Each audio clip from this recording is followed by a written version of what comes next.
Hello, this is Mike Koplitz. I'm the coach of the Royal Rooks Chess Club, a scholastic K-12 club located in York, Pennsylvania. And I'm going to take you through a couple of moves called the Blackburn Schilling Gambit. You need to be playing black for this. I should actually call it the Blackburn Schilling Trap, because it is a great trap. It comes from the Italian game, which are these basic moves. And now what you do is you bring your knight here to d4. Especially in a blitz game, I know that some of the students under 1200 have done this and have gotten away with it, where this knight just comes in and plucks off this pawn, thinking that, hey, free pawn, I'm really happy with that.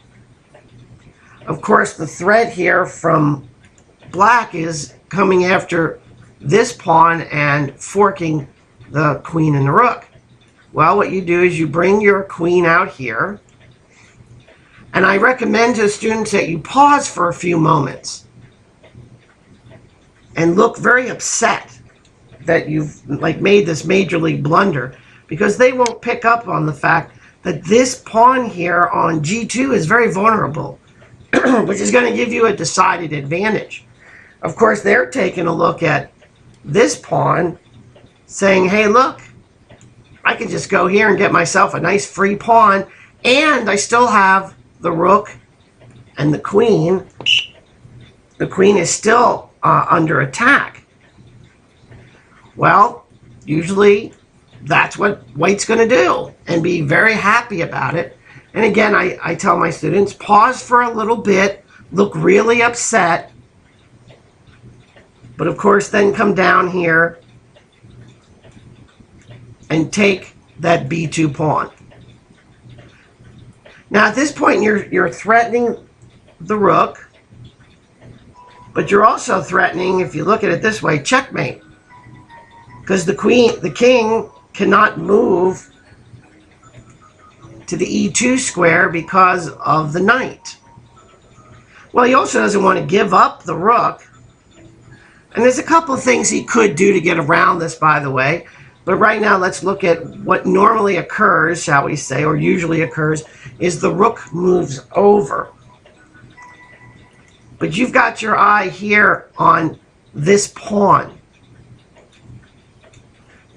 So with your queen, you come up and you check him, or her. Now the queen can move to e2, or the bishop comes back. Of course, if the queen moves to e2, you're not going to get the fast checkmate, but you're going to win a queen for very little. So normally, the bishop comes into e2.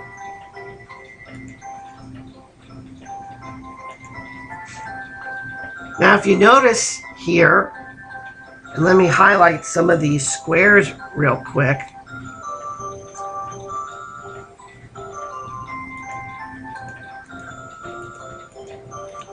The king is blocked in. There's no square that king can go to. And if you take your knight and move it to f3, you will see checkmate. Because, again, there is absolutely nowhere for the king to go. And, of course, the queen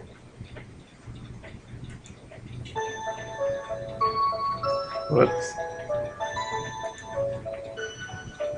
Your queen is pinning the bishop. So you're looking at a 7-move checkmate. Of course, if we come back to this position and we come back one more over, sure, white could do this, bring the bishop in, and of course you could then decide whether do you want to check or do you want to get the queen takes rook, and probably taking the rook is the best thing you can do at this point. Whoops.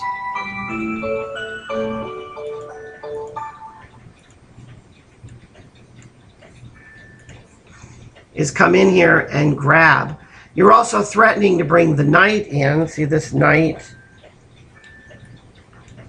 can swing into f3 pretty quickly. So at worst, white's in a lot of trouble here. Of course, this knight's going to come in and could snag this rook pretty quickly.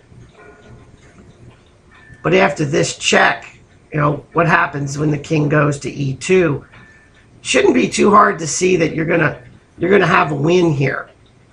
Still have a little bit of work to do, but black is definitely ahead. What we're seeing almost every time is this checkmate. So this is called the Blackburn Schilling trap. It was played by a well-known English chess player of the late 1800s named Blackburn, and he would play people in the park for a shilling, which is English money, and he would polish them off in 7 moves. Well, I hope you find this trap useful and this video useful. Again, this is Coach Mike saying happy chess.